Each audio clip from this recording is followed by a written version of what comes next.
So this lesson, I'm gonna teach you how to install Python on a first and locate the download section. Here you will see the latest video to download. At the time I'm recording you, it is 3.7.1 different. You shouldn't worry. As long as it is Python 3, there won't be big difference. So you can just get whatever latest version you see here. Just click on it and then roll down to the bottom of the page. We have an option. If you're not sure what is the right one for you, you can just pick the first one just fine.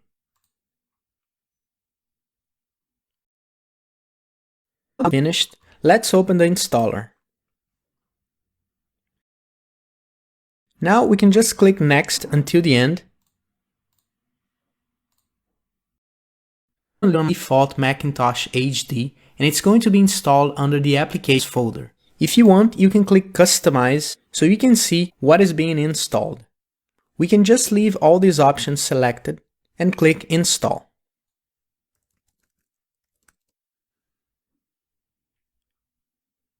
Now that the installation is finished, open the folder automatically. If you're not seeing this, you can just go to Finder, Applications folder, and you see Python 3.7 or whatever version you just downloaded.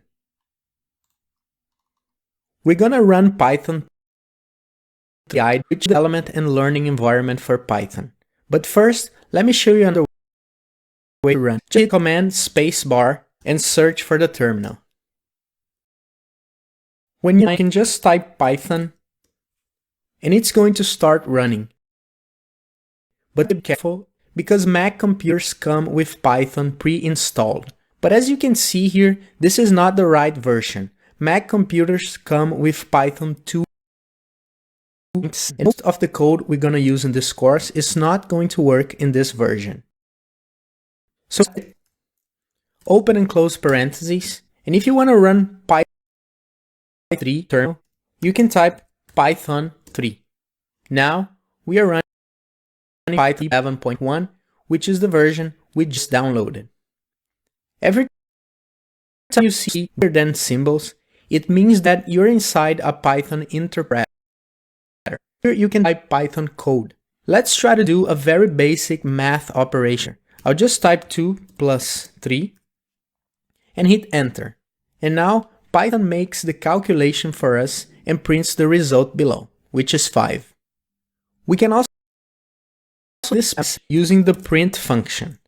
Just type print, open parentheses, and quotation marks. Just type a message like hello. Don't forget to close the quotation marks and close the parentheses. If you enter, your message is going to be displayed right below it. So our Python code is being executed, which is really cool. As I said, we're not going to be running Python through the command line. So and close the terminal. In the answer, just select the idle and drag it to the dock.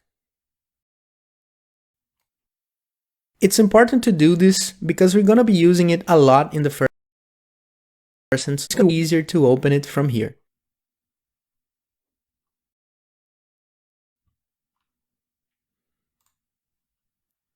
Now we can see Python 1 running, which means we're inside a Python layout that same 2 plus 3 is printed.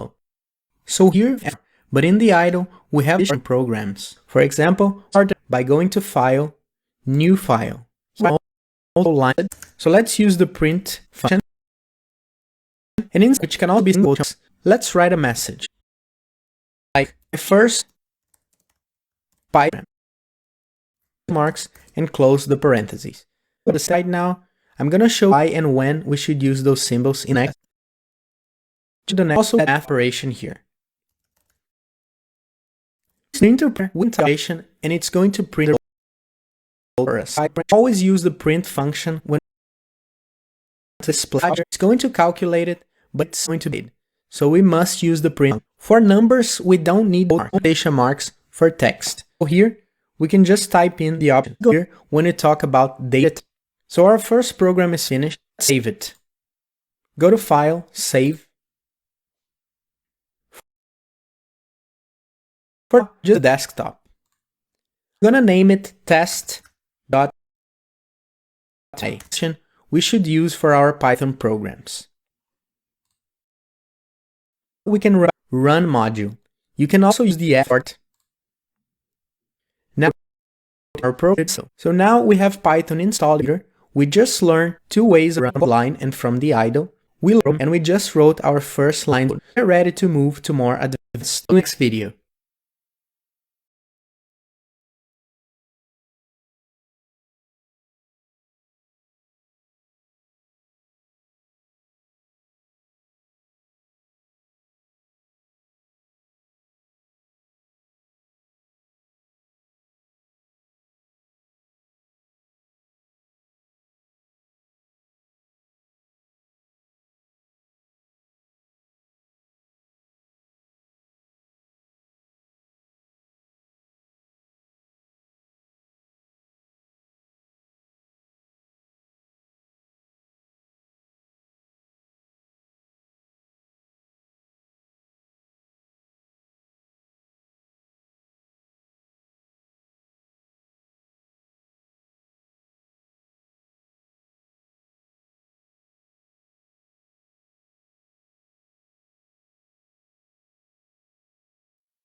Hi there!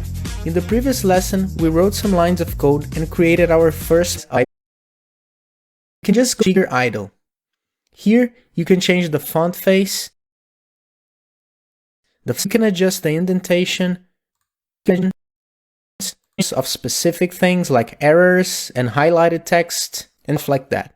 So I'll just put the font as 29. I think it's gonna be better. Alright. If statements. Section again. To display the word. What we just wrote is a statement. It's an instruction for the computer to execute multiple statements. That program we created is less two statements. Here in the line, we can only write one statement at a time. Every time we write a statement, it's going to execute it before we can write statements. For this reason, the command line will only be used for test purposes. When it works, just come here, type in what you want, and test it works quick. You can also get some help from the command line. Let's say I'm not sure how to use the print function. I can help, then print, and I will get some explanation. Of course, if you type Python print function on Google, you have much better answers. It's good to know that we have this option here. So to actually do something useful with Python, we're gonna have programs. Let's create a new one now, but before that, let's create a folder in our data to organize our Python programs. So folder here, I'm gonna call it Python. Okay, let's go to new file. The average of the first statement. The user, what those numbers would statement. I'm going to use the numbers 4 and 8 statements. Note that what separates, if you're familiar with programming, where are the semicolons? We use semicolons to separate statements. In Python, what indicates the end of a line. So a new line means a new statement. All are not forbidden though. You can separate line. So we could do it like this. To do this, this is not very common. Programmers normally use distinction. So this is how we're gonna write where is it. So a simple space this will result is that well in this in Python.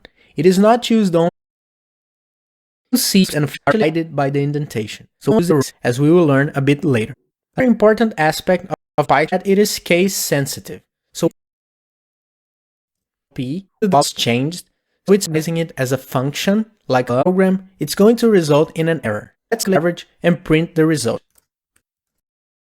the average is, and then we could write below. The print function can be used to print here text or even. So let's add the result of that calculation. In the previous lesson, we can do math operation. So let's put 4 plus 8. Now to make a division. We're going to learn more math numbers. Before we continue, if we like this is good. If you know about the hierarchy of math operations, know that first division. So it's going to be 8 divided by 2 is 4. And then 8 plus 4. And the result is going to be 8. If we want the sum to go, put it inside. It's going to execute this first, and then it's going to result by 2 average. Let's save this program and see if it can.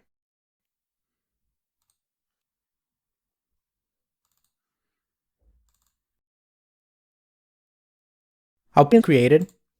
I'm gonna name 01. Have north of the programs create, and I'm gonna name it average.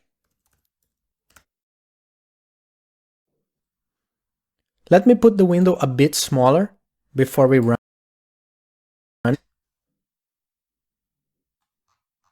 And now let's just F5. Our program is working, but it's very useful yet, because every time we run it, it's going to use the same numbers and print the same. That's it boring. Wouldn't it be great if the program asked the user for the numbers? Our program will be dynamic and interactive, and that's exactly what we're gonna do in the next lesson. I'll see you then.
In this lesson, we're gonna make our program dynamic.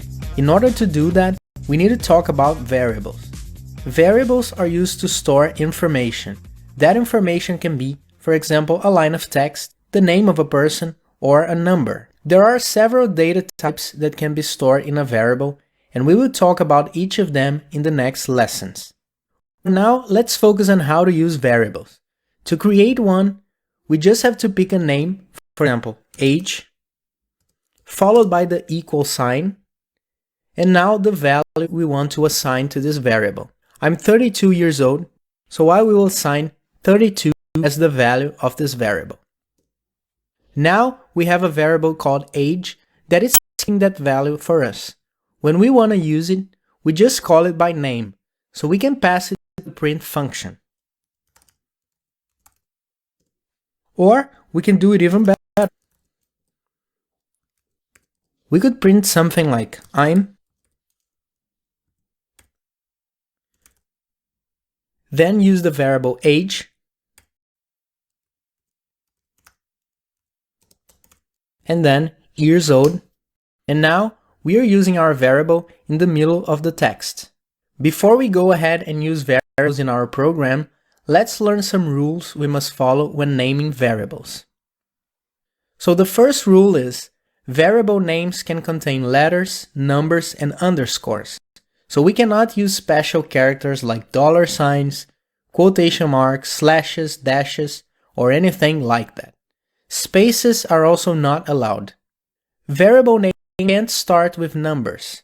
Although numbers are accepted, a variable name can't start with a number, so we can only start variables with letters and underscores. Variable names are case-sensitive. Like I said in the previous lesson, Python is a case-sensitive language. So if we create a variable called age, and we try to call it by age with a capital A, Python is not going to find it, and it will result in an error. Last, we can't use reserved words. So we learned there's a function called print in Python. This means we cannot create a variable called print. Technically, we could create a variable called print, capital P, as this is not the same thing. But to avoid confusion, try not to do that. Here is a list of a few more reserved words. If you want to know more, just type Python reserved words on Google. Another important remark I want to make is that the values of variables are dynamic. They can be changed. So now we have a variable called age that has the value of 32. If we want to change it, we can just assign a new value to it. So now, if I run this again, we see that the value has changed. Alright, let's use variables inside our program. Before saying what the numbers are, let's create two variables. Let's call it x equals 4 and y equals 8. Do you see any problem using those variable names? Although x and y are valid names for a variable, they aren't a good choice in this case. You should always choose variable names that mean something, that say something about what that variable is for. If you pick names like x, y, var, it's going to be hard to maintain your code. When the program gets bigger, there will be a lot of confusion. So let's change those names to more meaningful ones. In this case, number 1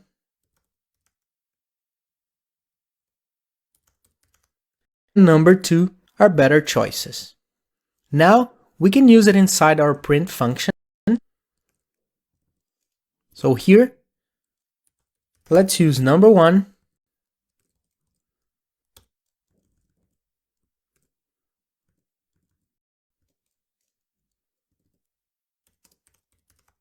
and number 2. In the next line, let's also change static numbers for our variables. Let's save it using Command S or Control S, and now run it pressing F5. That's a bit better. Now we can change the value of the variables. So let's put 10 and 19. Run it again. We should save it first.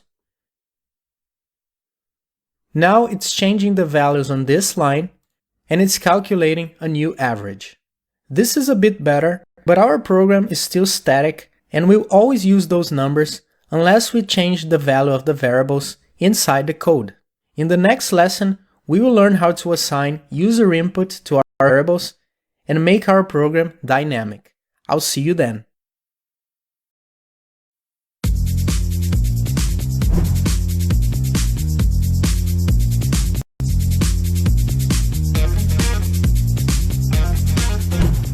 Hi there!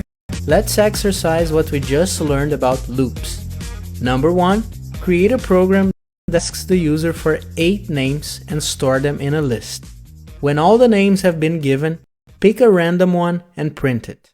Number 2, create a guess game with the names of the colors. At each round, Choose a random color from a list and let the user try to guess it. When he does it, ask if he wants to play again. Keep playing until the user types no. I think this is going to be a very nice challenge. So good luck, and when you're finished, come back here to see the solution.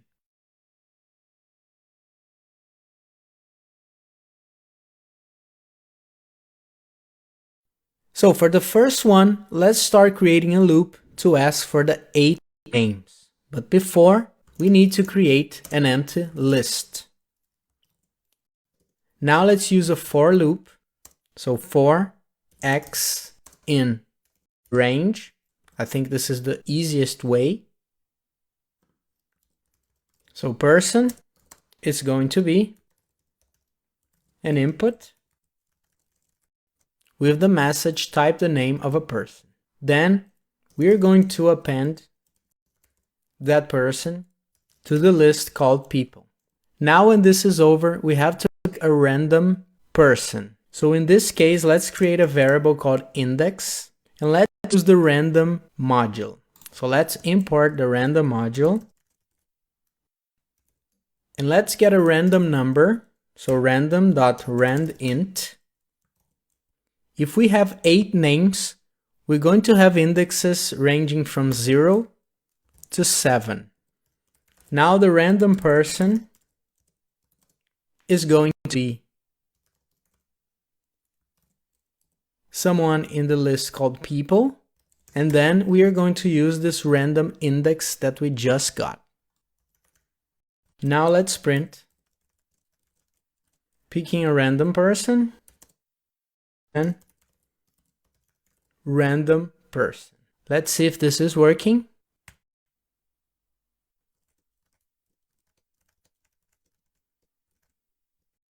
Now we just sent 8 people to a list and then picked a random one. So there you have the solution for exercise number 1. Now let's go to number 2. In this exercise, we need to create a guess game with the names of the color. So let's create a list for the names of colors. I'm just going to put some colors here.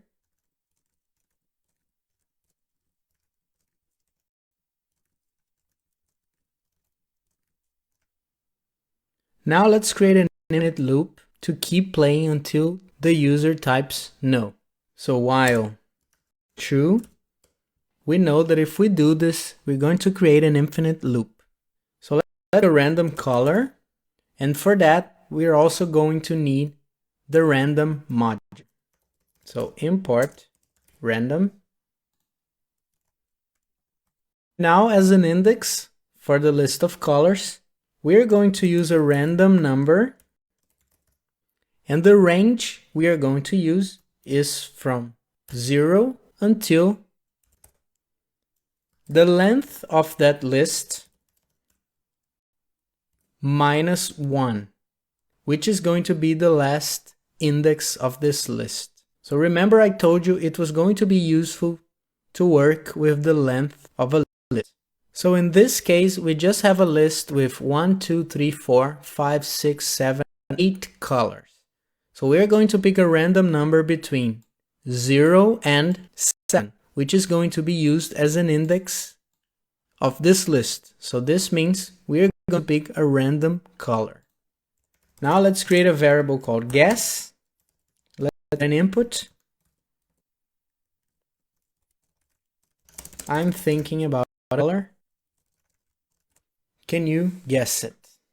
Now we can use a nested loop. So let's open a new infinite loop. So when we enter this loop, we are going to test if color has the same value of guess. In this case, the person just guessed it right. So if this is true, we are going to break out of this loop, this one here. If not, we're going to get a new guess. So in this case, we're just going to write nope. Try again. And this is going to be running forever until the person can guess the color. When the person can guess the color, this is going to break out of this loop. When it breaks out of this loop, let's go back to this position. We can just print, you guessed it. I was thinking about, and then the color. Now something important to do is comparing the guess, but using the lower method, which is going to transform the input to lowercase. Because remember that Python is case sensitive. We already talked about this. So now let's create a variable called play again.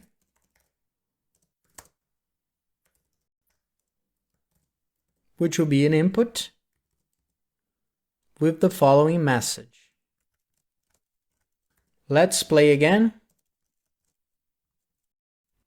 Type no to quit. So if play again equals no, or let's use play again with the lower method. So if this is equal to no, we can just break out of this loop, which is the level we're in right now. So here we are inside this loop. So when we type break, it's going to break out of this loop here. So after we break out of this loop, we can print something like, it was fun, thanks for playing. Now let's see if this is working. I'm thinking about a color. Let me see. Red. Didn't make it. White. Blue. Green. Yellow. You guessed it. I was thinking about yellow. Let's play again. Type no to quit. So I just hit enter and let's see if this is going to repeat. It started again. So let's try again. White, blue, red, yellow, green, purple. You guessed it. I was thinking about purple. Let's play again. This time let's type no with a capital N to test if the lower function is working. And it's working. Really cool, right? So there you have the solution for exercise number 2. I know this was a bigger challenge, but I hope you were able to do it without any problem. If you have any questions, just leave it in the Q&A section. If not, I'll see you in the next video. Bye bye.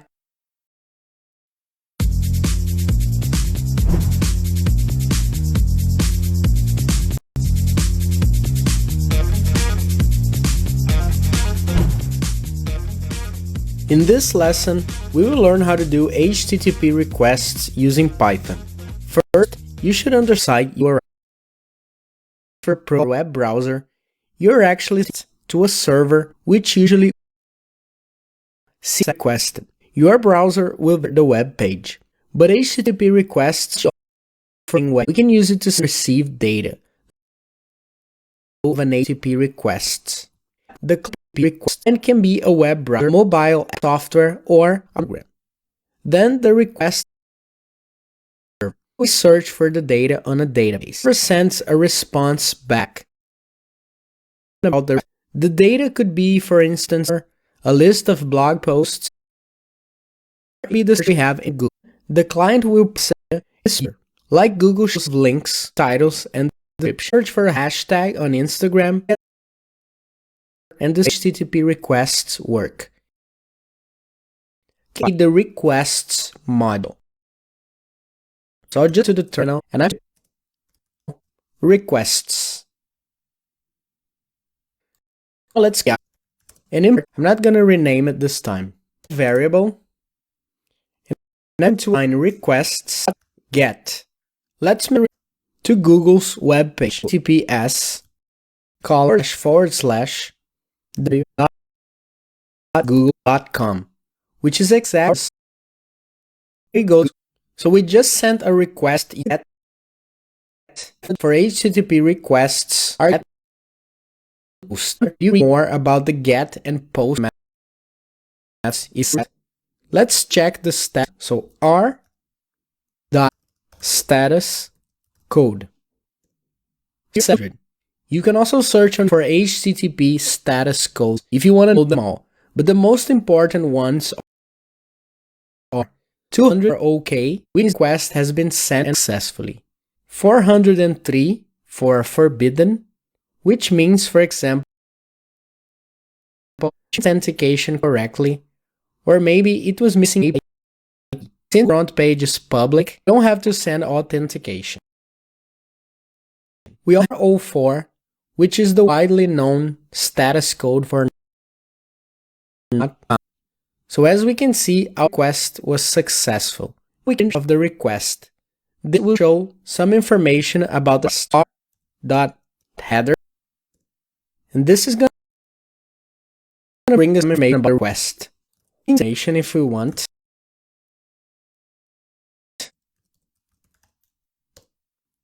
By typing it like this. Now let's go to the most important part, which is the actual response to our request. So the data we just requested. So let's type r.text. We have 102 lines on the response, so it is not showing. We'll click this message, and then it is going to show.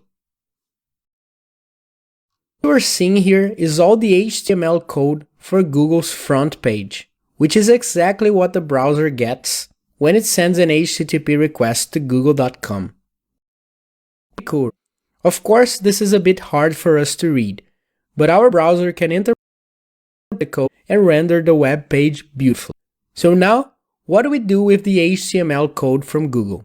Actually, this is not going to be very useful for us, but now that we know the 6 HTTP requests, we'll get some data from APIs through the web and to get interesting. That's what we're going to do in the next video.